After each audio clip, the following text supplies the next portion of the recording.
Hi, Paul Sakis. Good news broadcast. I'm here with Julea Steiner. Hi, Julie. How are you? I'm doing well today. How are you doing? All righty, great. You're with the University of North Carolina, and you're a professor there, and you've teamed up with Jazz Pharmaceuticals, and we're going to talk about narcolepsy. That's right. Just spelling it isn't easy. N-A, I'm going to spell it, Narcolepsy.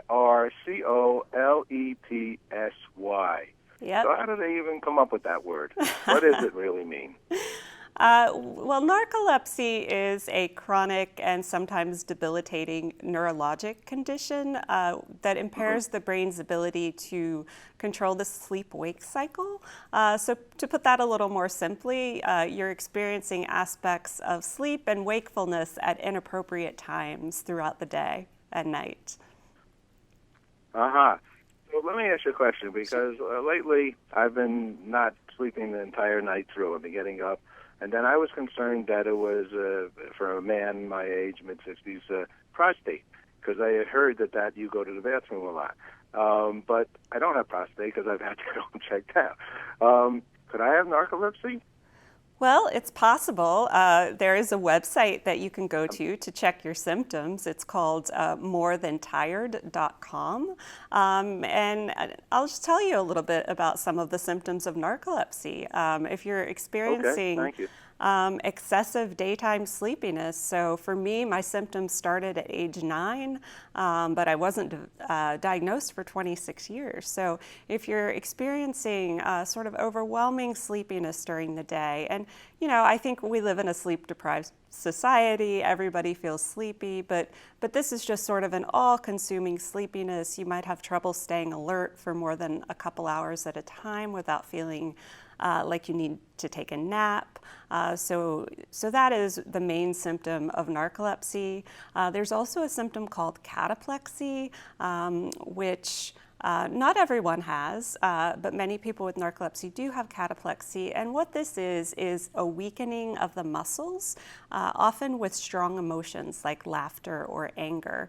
So you might, in my case, my cataplexy is quite mild, so I might just look like a klutz to you if you saw me having cataplexy. I drop things a lot. I was always dropping things in the kitchen, or my knees might just give way for a quick second.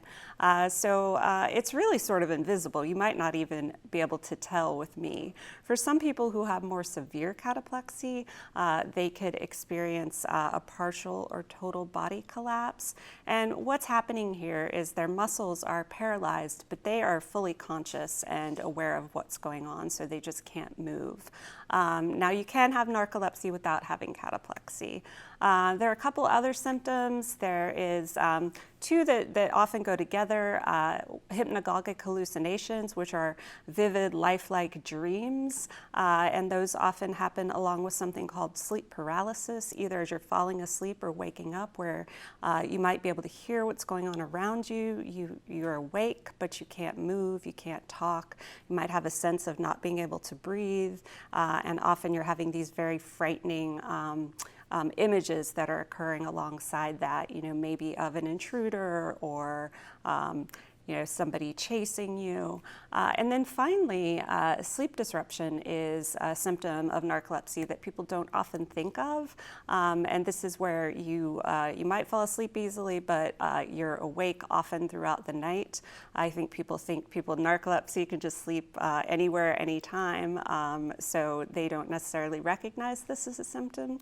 But again, for you, if you want to find out if you have narcolepsy, you could go to the website I mentioned previously, which is morethantired.com. And okay, so I didn't get more than TIRED.com. That's right. That's okay. sponsored. Are you all sleeping out there? Anybody sleeping? No. Okay, more than TIRED.com.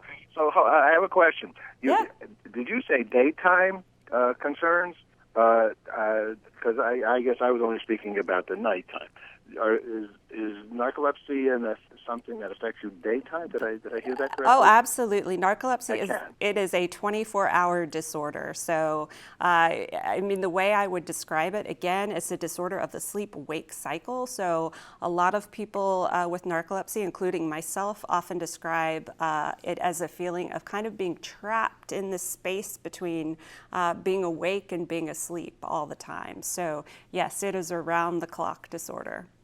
And again, I'm sorry, go on. Oh, no, I was just going to reiterate the key, your key daytime symptoms would be this excessive daytime sleepiness, this overwhelming sleepiness, and you may also experience cataplexy during the day, which is the weakening of the muscles. So if I'm speaking with somebody and they start to fall asleep because I'm so boring, I shouldn't think that it's narcolepsy, right? I mean, they're just, Yes, unlikely. So, that is actually one of the myths of narcolepsy, that you just fall asleep at the drop of a hat. Usually people with narcolepsy can feel it coming on over several minutes, and then they can go take a nap. They don't actually just fall asleep in the middle of a conversation. That's actually one of the big myths about narcolepsy. Well, what are some of the other myths about that? Yeah, well, I mean, any others? Sure, yeah. I think, we see it in the movies all the time. This is the main sort of stereotype of narcolepsy is you see someone, falling asleep in their dinner plate or while they're walking down the street. And this just doesn't actually happen. I think people are getting the symptoms confused a little bit with the cataplexy that I described earlier, which is the muscle weakness, but the person is fully conscious there. They're not asleep. So I think that is one of the big stereotypes, that a person with narcolepsy, that they can sleep anytime, anywhere, that it's kind of a luxury or something that's really enjoyable to do. Now I'm at the website now. Okay, everybody go to the website. Yeah.